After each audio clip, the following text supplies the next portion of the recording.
Assalamualaikum warahmatullahi wabarakatuh. Jumpa lagi dengan saya Desita Gumanti, MPDE. Kali ini kita akan membahas mengenai teori perdagangan internasional. Nah, kita mulai dari teori klasik mengenai teori perdagangan internasional ini. Nah, sebelum munculnya teori klasik, mendahului sebelum teori klasik ini ada teori praklasik yang sering disebut dengan teorinya, yaitu teori merkantilisme. Nah, di sini kita akan lihat seperti apa teori merkantilisme itu. Yang ini, teori merkantilisme ini muncul di Eropa di abad ke-16 hingga 18 ya, di mana menekankan pentingnya akumulasi kekayaan sebagai ukuran kekuatan ekonomi suatu negara. Jadi negara itu kuat kalau akumulasi kekayaannya itu banyak gitu ya. Nah, di sini diukur dengan jumlah emas dan perak yang dimiliki oleh suatu negara, atau sering juga disebut dengan LM ya. LM atau logam mulia. Nah, salah satu ciri dari merkantilisme ini, pemerintah itu mempunyai campur tangan yang sangat kuat gitu ya dalam perekonomian, di mana bagaimana cara untuk meningkatkan ekspor dan juga membatasi impor. Jadi tercapai nih surplus dalam neraca perdagangan. Nah, kita tahu bahwa ketika ekspor lebih besar dari impor akan terjadi surplus ya. Nah, kalau misalnya ekspor itu lebih kecil dibandingkan dengan impor akan terjadi defisit. Nah, suatu negara tentu maunya surplus ya. Nah, surplus tentu kita harus bagaimana meningkatkan ekspor, bagaimana kita meningkatkan ekspor dan mengurangi impor. Nah, dalam merkantilisme ini di abad 16 itu ya hingga 18 itu kolonialisme ini menjadi alat untuk mengumpulkan kekayaan. Jadi penganut merkantilisme ini percaya ya bahwa negara itu bisa mendapatkan keuntungan dari perdagangan internasional, bisa mereka dengan mengorbankan negara lain gitu ya. Jadi terjadinya kolonialisme.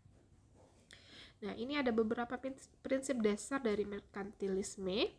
Ada kekayaan logam mulia yang kita bahas tadi ya, surplus perdagangan, bahwa ekspor itu harus lebih tinggi atau lebih besar dari impor. Nah, kemudian peran pemerintah ini dominan sekali ya dalam mengatur perdagangan. Nah, bisa melalui kebijakan proteksionis. Nah, apa aja tuh kebijakan proteksi yang dilakukan oleh pemerintah? Nah, ada beberapa ya, misalnya seperti kuota, ya. Kuota itu berarti jumlahnya ya. Kemudian ada tarif. Kemudian juga bisa pemerintah itu melakukan larangan impor yang bisa dilakukan, atau juga bisa memberikan subsidi yang bisa diberikan oleh pemerintah terkait dengan perdagangan internasional ini ya. Nah, kemudian prinsip dasar terakhir itu ada kolonialisme ya. Bisa dalam merkantilisme boleh gitu ya, mereka menjajah wilayah untuk mendapatkan sumber daya atau pasar baru.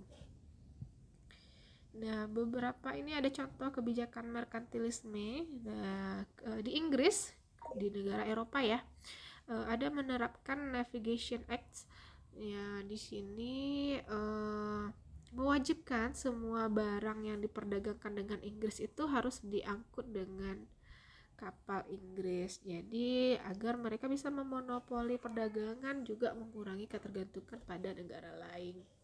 Kemudian di Prancis juga ada kebijakan proteksionisme.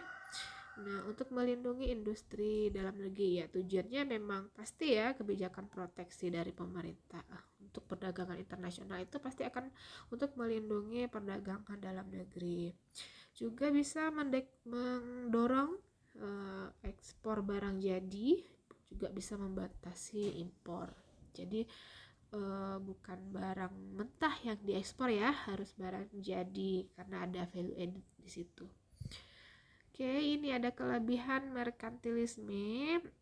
selain yang kita sebutkan tadi kolonialisme ya salah satunya yang dapat kelemahan dari merkantilisme, atau tidak bisa juga disebut dengan kelemahan ya, salah satu cirinya. Nah, di sini ada kelebihan merkantilisme. Pertama ada mendorong industrialisasi. Di sini melindungi industri domestik dari proteksi tadi ya, kebijakan proteksionisme itu. Nah, kalau industri domestiknya maju pasti akan mendorong untuk pertumbuhan ekonominya lebih baik lagi. Kemudian meningkatkan kekuatan negara, ya salah satunya melalui biaya militer ya, karena kekayaan negara itu banyak ya kalau dia dari logam mulia tadi ya. Nah, kemudian ada ekspansi wilayah melalui kolonialisme tadi. Kemudian juga menciptakan lapangan kerja. Nah, industri domestik itu pasti akan semakin meningkat karena tersedianya lapangan kerja. Oke, nah itu untuk kelebihan dari merkantilisme. Nah, juga ada beberapa kritik terhadap paham merkantilisme ini ya. Nah, pertama kita lihat ada zero sum game. Nah, di merkantilisme ini melihat perdagangan itu sebagai zero sum game. Nah, jadi satu negara itu untung berarti kerugian bagi negara lain. Nah, jadi di sini juga mengabaikan kemungkinan perdagangan yang saling menguntungkan. Kemudian kritik yang kedua ada proteksionisme yang berlebihan. Jadi kebijakan proteksionis ini bisa memicu perang dagang ya, dan dapat menghambat perdagangan internasional. Kemudian juga yang ketiga ada ketergantungan pada emas dan perak. Jadi sebenarnya kekayaan itu tidak hanya diukur dari emas dan perak ya, tapi juga kita lihat dari produktivitas dan kesejahteraan rakyat. Kemudian yang terakhir, kritik terhadap merkantilisme ini ada eksploitasi koloni. Jadi kebijakan merkantilisme ini sering mengeksploitasi koloni atau negara atau daerah tertentu ya, jadi sehingga tidak tercipta ketidakadilan atau misalnya juga terjadi penjajahan ya. Nah, itu beberapa kritik terhadap merkantilisme. Nah, walaupun ini merkantilisme ini teori praklasik ya, tapi masih relevan di kehidupan era modern saat ini gitu ya, masih banyak digunakan. Nah, misalnya di sini dilihat di proteksionisme modern ya. Nah, di Amerika contohnya ada kebijakan American First di Amerika Serikat. Nah, kita tahu bahwa negara Amerika itu sebagai negara adidaya ya. Nah, mereka masih menerapkan kebijakan proteksionisme seperti tarif impor yang tinggi, subsidi industri domestik. Nah, itu yang dilakukan oleh Amerika ya. Oke, kemudian juga ada perdebatan globalisasi versus proteksionisme. Nah, merkantilisme ini sering dijadikan argumen oleh kelompok yang menentang globalisasi. Nah, dan mendukung proteksionisme ya. Kemudian juga proteksionisme yang berlebihan itu juga sebenarnya dapat menghambat pertumbuhan ekonomi secara global ya, dan ketegangan antar negara. Kita lihat sekarang kan pasar bebas ya, tapi kalau misalnya proteksionismenya terlalu tinggi dari suatu negara juga memicu berbagai konflik atau perang dagang bisa juga muncul dari sana ya. Nah, tentunya kalau secara akumulasinya akan berdampak ke pertumbuhan ekonomi secara global. Nah, itu beberapa pemaparan tentang merkantilisme. Nah, silahkan juga diskusikan tentang kebijakan merkantilisme ini di era modern saat ini ya. Tadi sudah ada beberapa contoh. Nah, silahkan mungkin bisa ditambahkan lagi tentang kebijakannya di era modern saat ini. Kita masuk ke teori klasik ya. Teori klasik itu ada dua, ada teori keunggulan absolut dan juga teori keunggulan komparatif. Kita lihat pertama keunggulan absolut. Nah, terkenal dengan Adam Smith ya. Nah, dia yang memperkenalkan pertama tentang keunggulan absolut ini. Ini sebenarnya kritik ya, kritik terhadap teori merkantilisme. Kenapa? Karena menurut Adam Smith itu kalau ukuran negara itu makmur ya, bukan dari banyaknya LM gitu ya, logam mulia yang dimiliki oleh satu negara. Nah, tapi juga ditentukan oleh misalnya GDP dari suatu negara, juga bisa sumbangan dari perdagangan luar negeri. Nah, jadi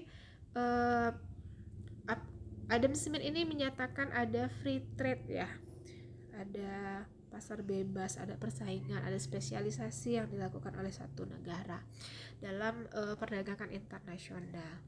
Oke, kita lihat teori keunggulan absolut. Negara itu bisa melakukan pertukaran bila ia memiliki keunggulan. Kalau bahasanya absolut itu mutlak ya, mutlak pada satu jenis produk tertentu dan akan melakukan spesialisasi. Jadi dia akan mengkhususkan di produk itu. Nah, jadi satu negara yang memiliki keunggulan absolut jika dapat memproduksi suatu barang dengan lebih efisien. Artinya kita menggunakan lebih sedikit sumber daya dibandingkan dengan negara lain. Jadi artinya lebih efisien itu lebih murah ya biaya produksinya. Oke, kita lihat di contohnya ini kita punya dua negara ya. Ada negara Indonesia dan juga Jepang. Nah, kemudian ada dua produk, ada beras dan televisi yang diproduksi oleh kedua negara nih ya. Oke, kita lihat di sini secara kasat mata aja ya. Di sini memiliki kelebihan masing-masing dan kekurangan masing-masing ya. Indonesia itu bisa kalau dibandingkan dengan Jepang ya, dia bisa memproduksi 40 kg. Sementara kalau di televisi dengan 20 unit ya. Kemudian beras 20 gram di Jepang, Indonesia televisi Kemudian di Jepang televisinya 60 unit. Dari secara kasat mata aja sudah bisa kita bedakan ya. Indonesia itu lebih efisien untuk menghasilkan beras, sementara Jepang lebih efisien, dia berspesialisasi di televisi. Karena jumlahnya ya lebih banyak. Oke, kemudian kita masuk ke teori ketiga, ada teori keunggulan komparatif dari David Ricardo. Nah, ini di buku Principle of Political Economy and Taxation. Nah, ini dia menyatakan bahwa misalnya satu negara itu sama-sama, kalau kita lihat tadi dia di absolut ya, di Indonesia nih dia unggul nih di beras karena bisa kita lihat ya perbedaannya. Sementara di Jepang nih dia bisa unggul di televisi. Nah, kalau di komparatif, keunggulan komparatif itu kalau satu negara dapat memproduksi barang dengan biaya peluang yang lebih rendah dari negara lain ya. Nah, bahkan jika dia tidak memiliki keunggulan absolut dalam satu memproduksi barang, nah dia bisa tetap memperoleh manfaat dari perdagangan. Gimana dia mau ikut berdagang gitu ya. Nah, dengan berspesialisasi dalam produksi barang yang memiliki keunggulan yang relatif besar ya. Oke, kita lihat di contohnya ini ada negara Indonesia ya. Nah, Indonesia dan juga India. Nah, sama-sama beras dan kain ya produknya, ada beras, ada kain. Nah, kalau dilihat kasat mata nih, Indonesia nggak punya keunggulan absolut ya dibandingkan dengan India. Nih, India tuh lebih banyak nih memproduksi beras dibandingkan Indonesia. Untuk kain pun dia memiliki unit yang lebih banyak ya yang diproduksi dibandingkan Indonesia. Nah, gimana akan terjadi perdagangan internasional nih antara Indonesia dengan India ya? Nah, kalau dilihat dari keunggulan absolutnya ya. Nah, tapi berbeda nih dari keunggulan komparatif, dia akan melihat dari dasar tukar dalam negeri. Nah, gimana cara menghitungnya dasar tukar dalam negeri itu?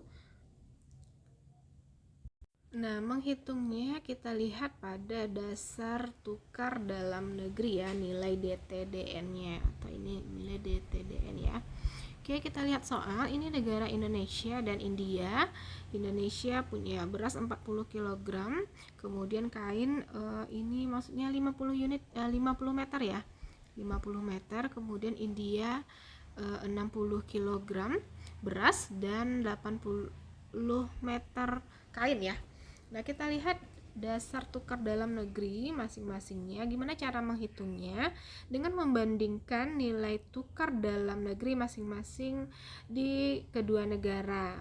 Nah, misalnya kita lihat pertama beras di Indonesia. Kita bagi kedua bilangan dengan angka 40 ya. Karena kita akan membandingkan nilai beras, berarti pertama 40 per 40 sama dengan 1. Nah, kemudian kain ini tadi ada 50 meter ya per 40, kita dapat nilainya adalah 1,25. Nah, itu artinya jadi 1 kg beras sama dengan, bagi Indonesia ya, 1 kg beras sama dengan 1,25 meter kain. Nah, bagaimana dengan di India? Nah, di India untuk menghitung DTDN-nya kita akan membagi kedua bilangan. Bilangan ini ya, akan kita bagi dengan angka 60. Oke, pertama 60 per 60 sama dengan 1 ya. Kemudian kita kedua 80 per 60, dapatnya adalah 1,33. Jadi di India itu 1 kg beras sama dengan 1,33 meter kain. Nah, untuk melihatnya, kita lihat adalah nilai DTDN-nya yang paling murah. Nah, di sini kita lihat nilai DTDN yang paling murah itu adalah di Indonesia di 1,25 ya. Jadi bisa kita simpulkan bahwa Indonesia itu bisa berspesialisasi pada produk beras. Nah, India bisa berspesialisasi pada produk kain sehingga akan terjadi perdagangan atau pertukaran. Nah, di sini kita juga punya perbandingan dari keunggulan absolut dan komparatif ya. Dari definisinya kita lihat absolut itu kemampuan memproduksi barang dengan biayanya yang lebih rendah atau kita sebut tadi efisien ya. Efisien. Kemudian keunggulan komparatif yaitu dengan opportunity cost-nya yang lebih rendah. Nah, fokusnya ini efisiensi produksi, di absolut, di komparatif ada opportunity cost. Nah, ini contohnya bisa kita lihat tadi ya. Kemudian manfaatnya, negara bisa berspesialisasi di keunggulan absolut. Kalau komparatif tentu dia di keunggulan komparatif. Nah, ada juga keterbatasan ya. Kalau keunggulan absolut makanya muncul keunggulan komparatif itu ya, menjawab dari keterbatasan dari keunggulan absolut ini, di mana keunggulan absolut itu tidak akan bisa dilakukan perdagangan atau satu negara tidak akan berlaku nih teori keunggulan absolut ini jika satu negara itu tidak punya keunggulan absolut. Nah, maka dijawablah oleh keunggulan komparatif ya, memerlukan spesialisasi dan perbedaan opportunity cost. Nah, kalau ketiga teori ini dari fokusnya bisa kita bedakan juga ya. Kalau di merkantilisme kita ingat tadi akumulasi kekayaan di logam mulia, emas dan perak. Di absolut ada efisiensi, kemudian di komparatif ada opportunity cost. Kemudian pemerintah merkantilisme ini dominan sekali ya, sangat kuat. Keunggulan absolut ini sudah masuk ke free trade dan juga komparatif ya. Manfaatnya ini zero sum game tadi yang kita bahas ya, satu negara untung, satu negara lagi rugi. Tapi kalau keunggulan absolut dan komparatif itu saling menguntungkan. Nah, ada keterbatasan di sini. Nah, sudah kita bahas juga tadi ya. Di merkantilisme sudah ini mengabaikan manfaat perdagangan karena tidak saling menguntungkan tadi ya. Nah, di absolut tidak menjelaskan jika tidak ada keunggulan absolut di kelemahannya ya. Nah, kalau komparatif memerlukan spesialisasi. Itu perbedaan dari ketiga teori tadi ya. Nah, dapat kita simpulkan bahwa merkantilisme itu fokus pada akumulasi kekayaan melalui surplus perdagangan tapi sifatnya zero sum game. Nah, kemudian absolut Adam Smith, efisiensi produksi dan juga keunggulan absolut. Nah, kalau komparatif menunjukkan perdagangan itu tetap menguntungkan walau satu negara itu tidak memiliki keunggulan absolut tapi dia punya opportunity cost. Baik, itu yang bisa disampaikan ya yang kita bahas mengenai teori perdagangan internasional praklasik dan klasik. Nah, untuk selanjutnya silakan didiskusikan kelebihan dan kekurangan teori keunggulan absolut dan keunggulan komparatif pasti bisa disimpulkan ya dari yang kita sampaikan tadi. Nah, mungkin ini yang kedua, berikan contoh nyata dari kedua teori dalam perdagangan internasional modern ini. Silahkan diberikan contohnya, nanti didiskusikan agar pemahamannya lebih mendalam tentang penerapan teori ini pada perdagangan internasional modern ya. Baik, itu saja untuk penjelasan mengenai teori perdagangan internasional klasik kali ini. Atas perhatiannya saya ucapkan terima kasih. Assalamualaikum warahmatullahi wabarakatuh.